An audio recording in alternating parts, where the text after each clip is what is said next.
Connect FM 91.5 ਤੁਸੀਂ ਸੁਣ ਰਹੇ ਹੋ। ਸ਼ਾਮਿਲ ਹੈਗੇ ਹੋ ਦੁਪਹਿਰ ਵਾਲੇ ਸ਼ੋਅ ਦੇ ਵਿੱਚ ਜਸਪ੍ਰੀਤ ਸਿੱਧੂ ਦੇ ਨਾਲ। ਤੇ ਹੁਣ ਮੇਰੇ ਨਾਲ ਸ਼ਾਮਿਲ ਹੋਣ ਜਾ ਰਹੇ ਆ ਮੀਰਾ ਗਿੱਲ।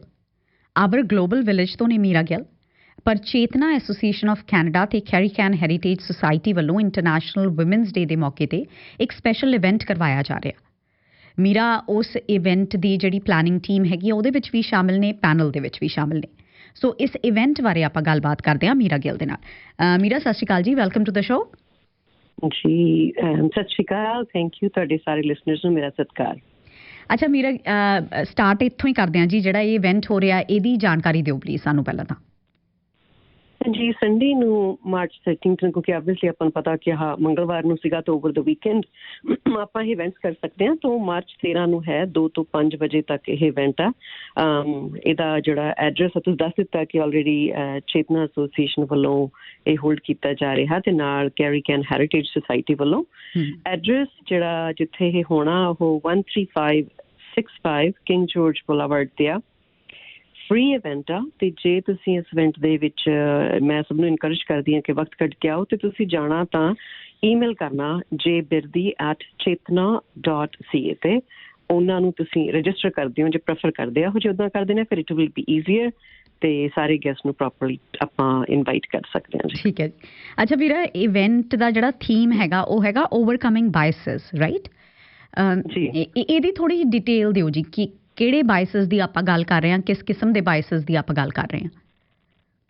ਸੋ ਓਵਰਕਮਿੰਗ ਬਾਇਸਸ ਯੂਨਾਈਟਿਡ ਨੇਸ਼ਨਸ ਜਿਹੜਾ ਸੀ ਉਹਨਾਂ ਦਾ ਥੀਮ ਸੀਗਾ ਇੰਟਰਨੈਸ਼ਨਲ ਵੂਮੈਨਸ ਡੇ ਤੇ। ਓਕੇ। ਤੇ ਆਪਾਂ ਉਸੇ ਥੀਮ ਨੂੰ ਕੈਰੀ ਫੋਰਵਰਡ ਕਰਕੇ ਜਿਹੜੀਆਂ ਤੁਸੀਂ ਸ਼ਾਇਦ ਫੋਟੋਆਂ ਵੀ ਦੇਖੀਆਂ ਹੋਣੀਆਂ, ਤੁਹਾਡੇ ਲਿਸਨਰਸ ਨੇ ਵੀ, ਉਹ ਕ੍ਰਾਸ ਕਰਕੇ ਆਰਮ ਜਿਹੜੀ ਖੜੇ ਆ ਫੋਟੋਆਂ ਖਿਚਾ ਕੇ ਭੇਜਦੇ ਆ, ਉਹ ਰਿਪਰੈਜ਼ੈਂਟੇਟਿਵ ਸੀਗਾ ਯੂਨਾਈਟਿਡ ਨੇਸ਼ਨ ਦਾ ਓਵਰਕਮਿੰਗ ਬਾਇਸਸ। ਇਸ ਪ੍ਰੋਗਰਾਮ ਦੇ ਵਿੱਚ ਆਪਾਂ ਪੈਨਲ ਡਿਸਕਸ਼ਨ ਕਰਨੀ ਆ ਤੇ ਉਹਦੇ ਤੇ ਜਿਹੜੇ ਟੌਪਿਕਸ ਡਿਸਕਸ ਕਰਨੇ ਆ ਉਹ ਪਹਿਲਾਂ ਤਾਂ ਇਟ ਇਜ਼ ਵੈਰੀ ਨਾਈਸ ਕਿ ਚਨੀ ਸਿੰਘ ਆਪਣੇ ਸਿਮਸ MLA ਨੇ ਸਰੀ ਪੈਨੋਰਾਮਾ ਤੋਂ ਤੇ ਸਟੈਫਨੀ ਕਡੂ ਨੇ ਸਾਊਥ ਸਰੀ ਤੋਂ ਸਪੈਸ਼ਲ ਗੈਸਟ ਹੋਣਗੇ। ਤੇ ਉਸ ਤੋਂ ਬਾਅਦ ਜਿਹੜੇ ਆਪਾਂ ਬਾਇਸਸ ਦੀ ਜਿਹੜੀ ਗੱਲ ਕਰ ਰਹੇ ਹਾਂ, ਰਚਨਾ ਸ਼ੀ ਉਹ ਆਉਣਗੇ ਜਿਹੜੇ ਆਪਣੇ ਪਾਰਲੀਮੈਂਟਰੀ ਸੈਕਟਰੀ ਨੇ, ਉਹ ਪੈਨਲ ਤੇ ਨੇ। ਤੇ ਐਜੂਕੇਸ਼ਨ ਦੇ ਵਿੱਚ ਵੂਮੈਨਸ ਐਜੂਕੇਸ਼ਨ ਜਿਹੜੀ ਹੈ ਉਹਦੇ ਤੇ ਇਨਕਲੂਸਿਵ ਤੇ ਐਕਸੈਸਿਬਲ ਐਜੂਕੇਸ਼ਨ ਫॉर ਵੂਮੈਨ ਹੈ, ਉਹਦੇ ਤੇ ਮੈਕਸੀਨ ਬਰਲ ਜਿਹੜੀ ਕੈਰੀਕੈਨ ਹੈਰੀਟੇਜ ਸੁਸਾਇਟੀ ਹੈ ਉਹ ਗੱਲ ਕਰਨਗੇ। ਤੇ ਕਿਸ ਤਰ੍ਹਾਂ ਆਪਾਂ ਕਰੀਅਰ ਤੇ ਮਦਰਹੁੱਡ ਦੇ ਨੂੰ ਬੈਲੈਂਸ ਕਰਦੇ ਹਾਂ ਤੇ ਉਹਦੇ ਬਾਇਸਸ ਕਿਵੇਂ ਕਵਰ ਕਰਦੇ ਹਾਂ, ਉਹ ਜੈਸਿਕਾ ਬਿਰਦੀ ਗੱਲ ਕਰਨਗੇ। ਤੇ ਉਸ ਤੋਂ ਬਾਅਦ ਜਿਹੜੇ ਬਾਇਸਸ ਇਨ ਹੈਲਥ ਕੇਅਰ and ਜਿਹੜੀ contribution of Dr. Ambedkar in uplifting women, that will be addressed by Manjeet Bains. She will represent Chetna Association of Canada in that panel. And then of course Jyoti Jasuja who also interactive conversation karenge in biases te main personally cover karungi representation and inclusion of women in politics. ਇਹਦੀ ਗੱਲ ਕਰੀਏ ਆਪਾਂ ਮੀਰਾ ਜੀ, ਤੁਸੀਂ you're going to talk about representation in politics, right? ਜੀ why is it important to talk about this? Because ultimately solution ਇਹ ਹੈ ਜੀ। ਆਪਾਂ ਨੂੰ ਪ੍ਰੋਬਲਮ ਨੂੰ ਸਾਰਿਆਂ ਨੂੰ ਜਾਣਦਿਆਂ ਨੂੰ ਮੈਨੂੰ ਲੱਗਦਾ ਸੈਂਕੜੇ ਸਾਲ ਹੋ ਗਏ ਇਸ ਚੀਜ਼ ਨੂੰ ਲਿਸਟ ਕਰਦਿਆਂ ਨੂੰ ਕਿ women have been oppressed ਹਨ। ਆਪਾਂ ਜਿੰਨੇ ਮਰਜ਼ੀ ਸੈਂਕੜੇ ਸਾਲਾਂ ਤੋਂ ਜਿਹੜੀਆਂ ਆਪਾਂ ਪਬਲੀਕੇਸ਼ਨਸ, ਰਾਈਟਰਸ, ਸਟੋਰੀਜ਼ ਪੜ੍ਹਦੇ ਹਾਂ, 100 ਸਾਲ ਪੁਰਾਣੀਆਂ ਵੀ ਜਿਹੜੀਆਂ ਆਪਾਂ ਪਬਲੀਕੇਸ਼ਨਸ ਪੜ੍ਹਦੇ ਹਾਂ, ਉਹਨਾਂ ਦੇ ਵਿੱਚ ਆਪਾਂ ਨੂੰ ਪਤਾ ਕਿ ਵੂਮਨ ਇਜ਼ ਬਿਨ ਸਪਰੈਸਡ। ਤੇ ਜਦੋਂ ਆਪਾਂ ਉਸ ਚੀਜ਼ ਨੂੰ ਹੁਣ ਉਸ ਨੂੰ ਆਪਾਂ ਐਕਸੈਪਟ ਕੀਤਾ ਹੋਇਆ, ਸਭ ਨੂੰ ਪਤਾ well in Canada as well along with India, ਪਰ ਆਪਣਾ ਹੈਗਾ ਕਿ ਸਲਿਊਸ਼ਨ ਕੀ ਹੈ ਨਾ। ਇੰਨੀ ਜਦੋਂ ਤੁਸੀਂ, ਮੈਨੂੰ 30 ਸਾਲ ਹੋ ਗਏ ਕਮਿਊਨਿਟੀ ਦੇ ਨਾਲ ਗਰਾਊਂਡ ਲੈਵਲ ਤੇ ਕੰਮ ਕਰਦਿਆਂ ਨੂੰ। ਪਹਿਲਾਂ ਉੱਥੇ ਜਾ ਕੇ ਜੇ ਤੁਸੀਂ ਕੰਮ ਕਰਦੇ ਹੋ ਤਾਂ ਤੁਹਾਨੂੰ ਪ੍ਰੋਬਲਮ ਐਕਨੋਲੇਜ ਕਰਦੇ ਹੋ, ਫਿਰ ਤੁਹਾਨੂੰ ਸਮਝ ਆਉਂਦੀ ਹੈ ਇਸ਼ੂਜ਼ ਤੇ ਫਿਰ ਤੁਸੀਂ ਉਸ ਤੋਂ ਅਗਲਾ ਸਟੈਪ ਜਿਹੜਾ ਹੁੰਦਾ ਤੁਸੀਂ ਸਲਿਊਸ਼ਨ ਭਾਲਦੇ ਹੋ ਵੀ ਹੁਣ ਮੈਂ ਕਿਸ ਤਰ੍ਹਾਂ ਇਸ ਚੀਜ਼ ਨੂੰ ਐਡਰੈਸ ਕਰਕੇ ਸਲਿਊਸ਼ਨ ਤੇ ਲੈ ਕੇ ਜਾਵਾਂ। ਨਾ ਆਪਾਂ ਨੂੰ ਪ੍ਰੋਬਲਮ ਸਮਝ ਆ ਗਈ, ਸਿੰਪਥਾਈਜ਼ ਵੀ ਕਰਦੇ ਹਾਂ ਆਪਾਂ ਤੇ ਕੁਛ ਉਹਨਾਂ ਨੂੰ ਰੀਜ਼ਨਸ ਵੀ ਸਮਝ ਆ ਰਹੇ ਕਿ ਕਿਉਂ ਸਪਰੈਸ਼ਨ ਹੋ ਰਿਹਾ। ਉਹਦਾ ਸਲਿਊਸ਼ਨ ਮੈਂ ਤੇ ਆਵਰ ਗਲੋਬਲ ਵਿਲੇਜ ਦਾ ਜਿਹੜਾ ਸਾਡਾ ਕਾਡਰ ਆ ਉਹ ਉਸ ਚੀਜ਼ ਨੂੰ ਦੇਖਦਾ ਕਿ representation not only into political but starting at the work, ਜਿਹੜੇ ਤੁਸੀਂ ਜਿੱਥੇ ਕੰਮ ਕਰ ਰਹੇ ਹੋ ਉੱਥੇ social ਤੇ ਜਿਹੜੀਆਂ ਰਿਲੀਜੀਅਸ ਆਰਗੇਨਾਈਜੇਸ਼ਨਸ ਨੇ, ਕੋਈ ਕਲਚਰਲ ਐਸੋਸੀਏਸ਼ਨਸ ਨੇ, ਉਹਨਾਂ ਸਾਰਿਆਂ ਤੇ ਕੀ ਔਰਤ 50% ਤੁਹਾਨੂੰ ਨਜ਼ਰ ਆ ਰਹੀ ਹੈ। ਉਸ ਲੈਵਲ ਤੋਂ ਲੈ ਕੇ ਜਾਂਦੇ ਹੋਏ ਤੁਸੀਂ finally political representation and why do I say political ਕਿਉਂਕਿ ਜਿਹੜੇ ਪੋਲੀਟੀਸ਼ੀਅਨਸ ਆਪਾਂ ਇਲੈਕਟ ਕਰਕੇ ਭੇਜਦੇ ਹਾਂ ਉਹਨਾਂ ਦਾ ਸਰਾਸਰ ਦੋ ਕੰਮ ਹੀ ਹੈ। ਵੈਸੇ ਪਹਿਲਾ ਮੇਨ ਕੰਮ ਹੈ ਪਾਲਿਸੀ ਮੇਕਿੰਗ। ਪਾਲਿਸੀਜ਼ ਡਿਸਾਈਡ ਕਰਦੀਆਂ ਕਿਸੇ ਵੀ ਨੇਸ਼ਨ ਦੀ ਡੈਸਟੀਨੀ ਉਹਨਾਂ ਦੀ ਕੀ ਹੋਣੀ ਹੈ, ਕਿਹੋ ਜਿਹੀਆਂ ਉਹਨਾਂ ਦੀਆਂ ਪਾਲਿਸੀ ਹੋਣੀਆਂ, ਕਿਸ ਤਰ੍ਹਾਂ ਉਸ ਸਮਾਜ ਦੇ ਵਿੱਚ ਔਰਤ ਦਾ ਕੀ ਰੁਤਬਾ ਹੋਣਾ, ਉਸਨੂੰ ਕਿਸ ਤਰ੍ਹਾਂ ਦੀ ਪ੍ਰੋਟੈਕਸ਼ਨ ਮਿਲਣੀ ਹੈ ਔਰਤ ਨੂੰ, ਜਾਂ ਕਿਸੇ ਵੀ ਆਪਣੇ ਕੈਨੇਡਾ ਦੇ ਵਿੱਚ 1971 ਦੇ ਵਿੱਚ ਮਲਟੀਕਲਚਰਲਿਜ਼ਮ ਨੂੰ ਇਨਕਲੂਡ ਕਰ ਦਿੱਤਾ ਸੀ।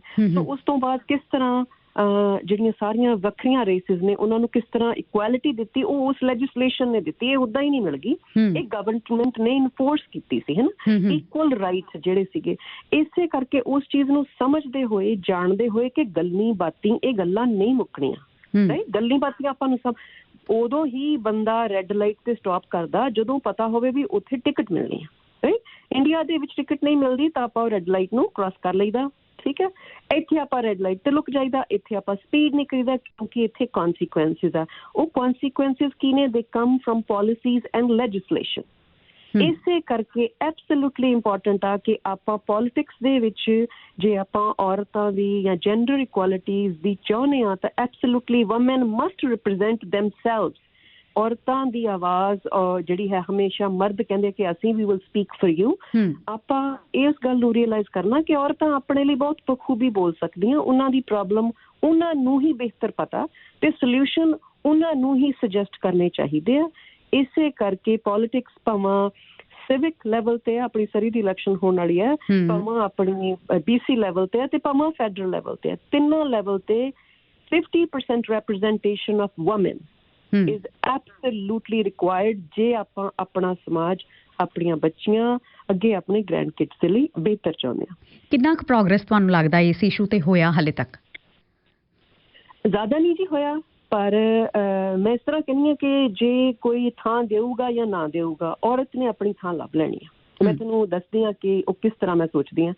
ਅੱਜ ਕੱਲ੍ਹ ਦੀਆਂ ਜਿਹੜੀਆਂ ਬੱਚੀਆਂ, ਜੇ ਤੁਸੀਂ ਨੋਟਿਸ ਕੀਤਾ ਹੋਣਾ ਕਿ ਪਹਿਲਾਂ ਬੱਚੀਆਂ ਦੇ ਵਿਆਹ 18 ਤੋਂ ਲੈ ਕੇ ਉਹਨਾਂ ਨੇ 24 ਤੱਕ ਦੇ ਵਿੱਚ ਵਿਆਹ ਹੋ ਜਾਂਦੇ ਸੀ।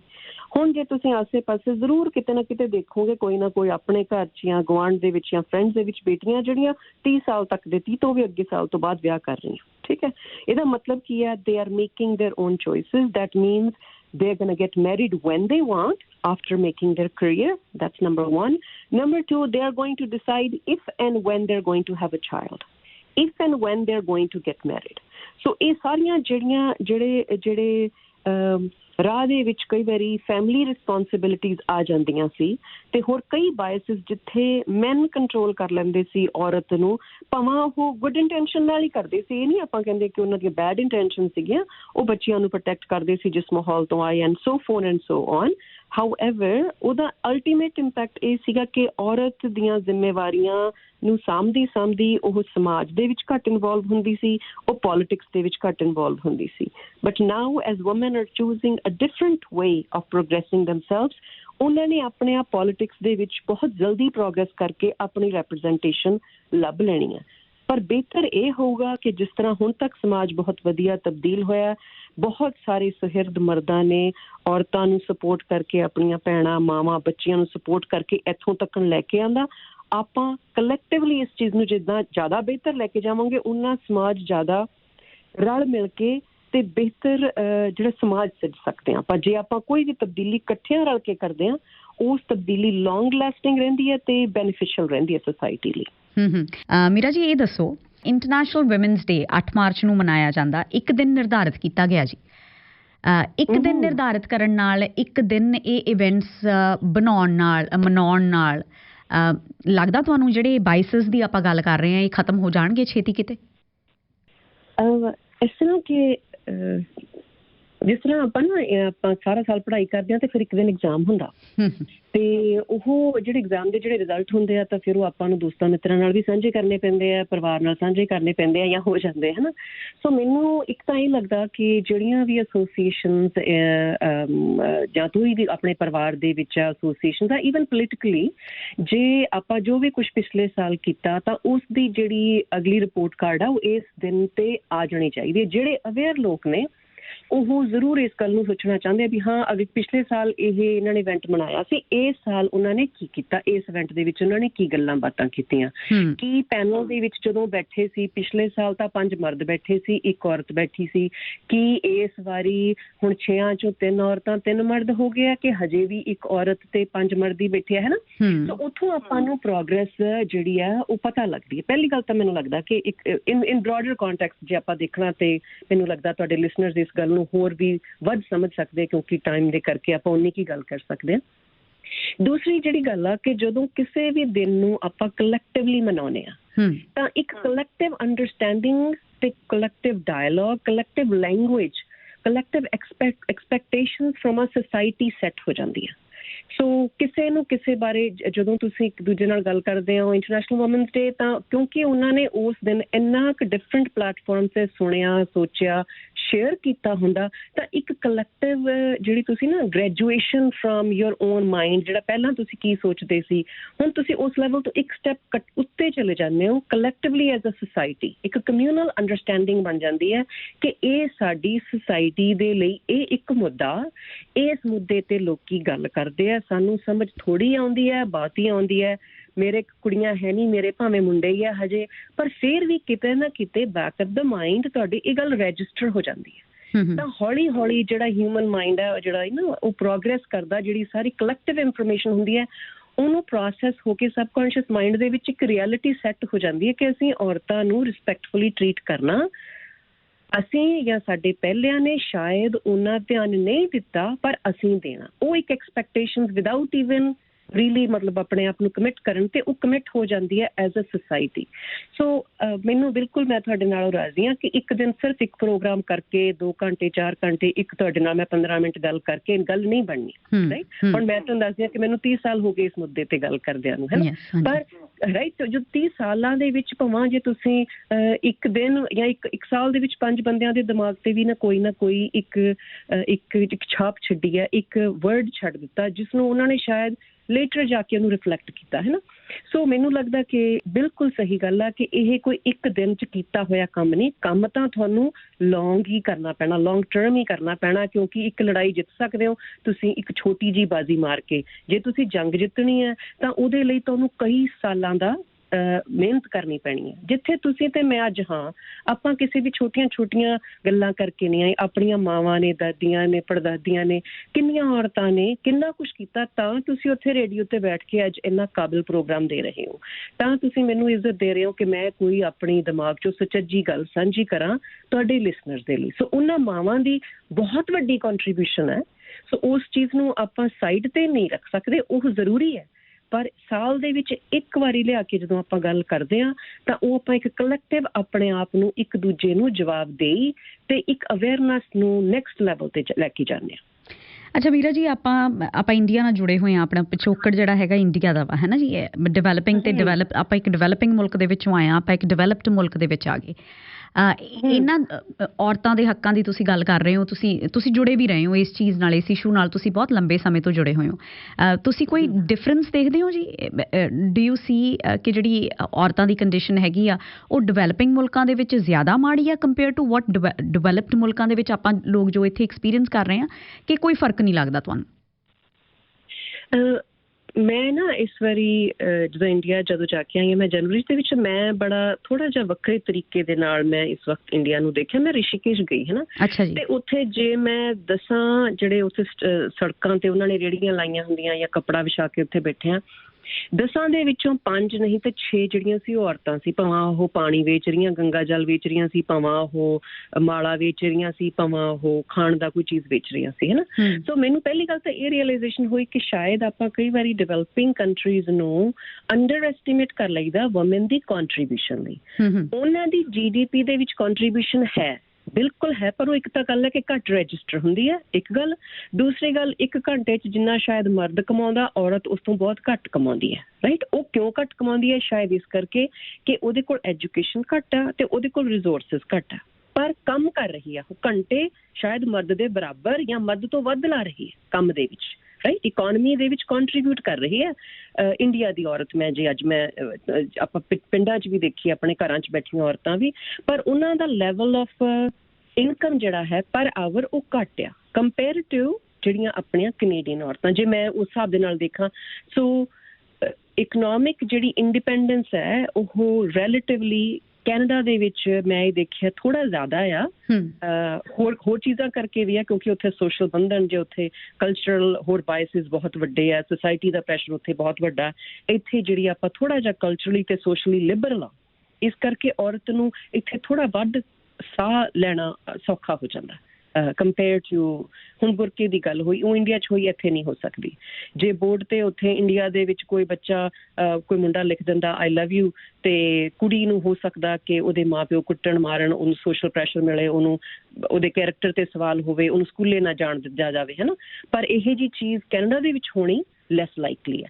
ਸੋ ਉਸ ਜੇ ਆਪਾਂ ਕੰਪੈਰੀਜ਼ਨ ਕਰੀਏ ਬਾਇਸਿਸ ਦਾ ਤਾਂ ਵਾਕਈ ਕੈਨੇਡਾ ਦੇ ਵਿੱਚ ਘੱਟ ਬਾਇਸਿਸ ਨੇ। ਸੋ ਜਿਹੜੀ ਔਰਤ ਇੱਥੇ ਕੈਨੇਡਾ 'ਚ ਬੈਠੀ ਹੈ ਜਾਂ ਆਪਾਂ ਤੁਹਾਡੇ ਲਿਸਨਰ ਸੁਣ ਰਹੇ ਹੈ ਉਹਨਾਂ ਨੂੰ ਰੀਅਲਾਈਜ਼ੇਸ਼ਨ ਹੋਣਾ ਚਾਹੀਦਾ ਕਿ ਦੇ ਆਰ ਐਬਸੋਲੂਟਲੀ ਪ੍ਰਿਵਿਲੇਜਡ। ਭਾਵੇਂ ਉਹਨਾਂ ਦੇ ਮਾਪਿਓ ਇੱਥੇ ਲਿਆਏ ਉਹਨਾਂ ਨੂੰ, ਭਾਵੇਂ ਉਹ ਆਪ ਆ ਗਏ, ਉਹ ਬਹੁਤ ਪ੍ਰਿਵਿਲੇਜ ਨੇ ਤੇ ਇਸ ਚੀਜ਼ ਨੂੰ ਜ਼ਾਇਆ ਨਹੀਂ ਹੋਣ ਦੇਣਾ।